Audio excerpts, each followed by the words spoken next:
Hello నమస్తే welcome to Telugu 360 cinema bulletin.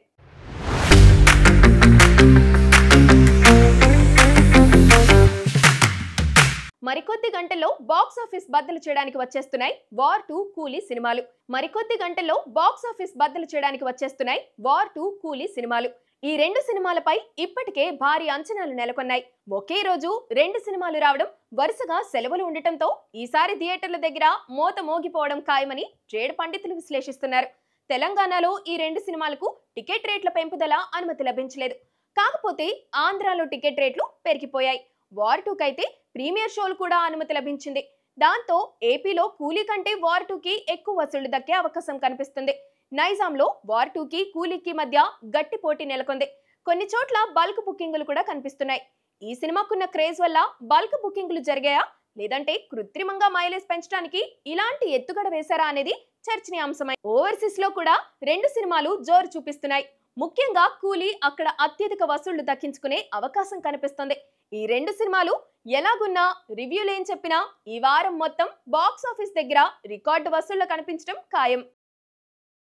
Prabhas cinema Raja Saab ఆర్థిక పరమైన ఇబ్బందుల్లో పడిన సంగతి తెలిసిందే. టాలీవుడ్ ని, ముఖ్యంగా ప్రభాస్ అభిమానుల్ని విస్మయానికి గురిచేసి పీపుల్ మీడియా ఫ్యాక్టరీ నిర్మాణంలో రాజాసాబ్ సినిమా తెరకెక్కుతున్న సంగతి తెలిసిందే. జనవరి 9న సంక్రాంతి సందర్భంగా ఈ చిత్రాన్ని విడుదల చేయాలని చిత్ర బృందం నిర్ణయించుకుంది. ఈ సినిమాతో ఐవీవై అనే సంస్థ ఇదివరకే ఈ ఒప్పందాన్ని కుదుర్చుకుంది. ఆ ఒప్పందం ప్రకారం ఈ సినిమాపై 225 కోట్ల రూపాయలు పెట్టుబడి అందించింది.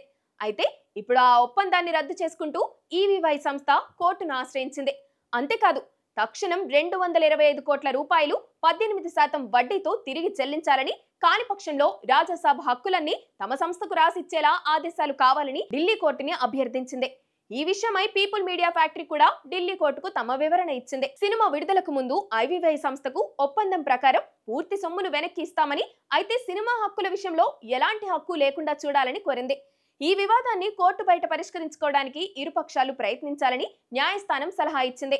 రాజాసాబ్ సినిమా తరచూ వాయిదా పడటం, ఈ సినిమాకు సంబంధించిన అప్డేట్స్ ని, ఆర్థిక పరమైన లావాదేవీలను ఐవీవై సంస్థతో పీపుల్ మీడియా ఫ్యాక్టరీ పంచుకోకపోవడం వల్లే ఈ సమస్య ఉత్పన్నమైందని తెలుస్తోంది.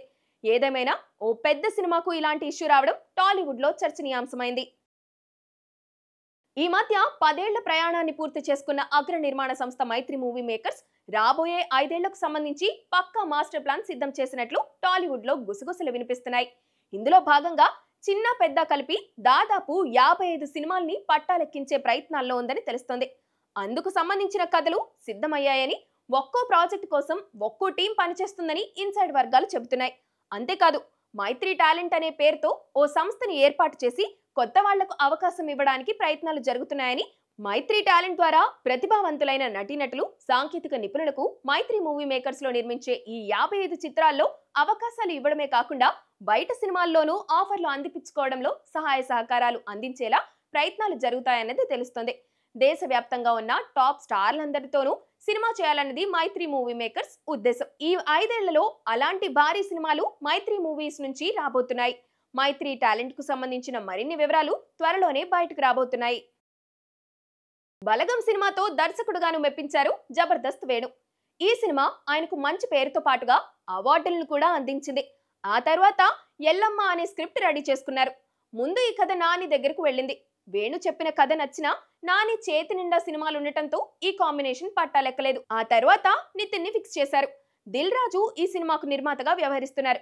అయితే దిల్ రాజు బ్యానర్ లో నితిన్ నటించిన తమ్ముడు డిజాస్టర్ గా మిగిలింది. ఈ సినిమాతో దిల్ రాజు బాగా నష్టపోయారు. ఎల్లమ్మకు తమ్ముడు కంటే ఎక్కువ బడ్జెట్ కేటాయించాల్సిన పరిస్థితులు ఎదురవుతున్నాయి. దాంతో ఈ ప్రాజెక్ట్ వర్కౌట్ అవుతుందా లేదా అని నితిన్ తోనే ఈ సినిమా చేయాలంటే బడ్జెట్ ని ఎలా కంట్రోల్ చేయాలి అనే లెక్కల్లో పడిపోయారు దిల్ రాజు. జూన్ లో మొదలవ్వాల్సిన ఈ ప్రాజెక్ట్ ఆగస్టు మొదలైనా అలికిడి చేయడం లేదు. ఈ నెలలో కూడా ఈ సినిమా మొదలవ్వడం కష్టమని, స్క్రిప్ట్ విషయంలో రీవర్క్ చేసి బడ్జెట్ తగ్గించుకుంటే తప్ప ఈ ప్రాజెక్ట్ సెట్ అవ్వడం కష్టమని ఇన్సైడ్ వర్గాలు చెబుతున్నాయి. మూవీ టీం మాత్రం ఈ ప్రాజెక్ట్ ఆన్ లోనే ఉందని, త్వరలోనే సెట్స్ పైకి వెళ్తుందని చెబుతోంది. మరి ఎల్లమ్మ విషయంలో ఏది నిజమో ఏది అబద్ధమో తెలియాలంటే ఇంకొన్ని రోజులు ఆగాలి. 4-5 సినిమాలతోనే స్టార్ దర్శకుడిగా మారిపోయాడు లోకేష్ కనగరాజన్. తనకంటూ ఓ యూనివర్స్ సృష్టించుకున్నాడు. స్టార్ హీరోలంతా లోకేష్ యూనివర్స్ లో భాగం పంచుకోవడానికి తహతహలాడుతున్నారు. తన దర్శకత్వంలో రూపొందించిన కూలీ మరికొద్ది గంటల్లో థియేటర్లలో సందడి చేయబోతుంది. కూలీ అవ్వగానే ఖైదీ 2 పనులు మొదలు పెట్టడానికి లోకేష్ కనగరాజన్ సన్నాహాలు మొదలు పెట్టాడు. ఖైదీ 2ని సెట్స్ పైకి తీసుకెళ్లాలని కార్తీ ఎప్పటి నుంచో అనుకుంటున్నాడు. కానీ లోకేష్ మిగిలిన ప్రాజెక్టుల్లో బిజీ అయిపోవడం వల్ల కుదరలేదు. ఈ ఏడాది ఖైదీ 2 మొదలుపెట్టి వచ్చే ఏడాది ఈ పాటికి రిలీజ్ చేయాలన్నది ప్లాన్. ప్రస్తుతానికి స్క్రిప్ట్ కూడా రెడీ అయిపోయింది. తాజా సమాచారం ప్రకారం ఖైదీ 2లో కథానాయికగా సమంతని ఎంచుకున్నట్టు తెలుస్తోంది. లోకేష్ యూనివర్స్ లో భాగం పంచుకోవాలని సమంత ఎప్పటి నుంచో అనుకుంటుంది. ఈ విషయాన్ని చాలా సందర్భాల్లో కూడా చెప్పింది. ఈసారి సమంతకు ఆ ఛాన్స్ దొరికేసింది. ఖైదీ 1లో కథానాయక పాత్రే లేదు. అసలు మహిళా పాత్రలే ఆ సినిమాలో కనిపించవు. ఖైదీ 2లో మాత్రం కథానాయక పాత్రకు చాలా ప్రాధాన్యం ఉందని తెలుస్తుంది. అందుకే సమంతని ఎంచుకున్నారు. సమంత రాకతో ఖైదీకి కొత్త అట్రాక్షన్ దొరికినట్టే.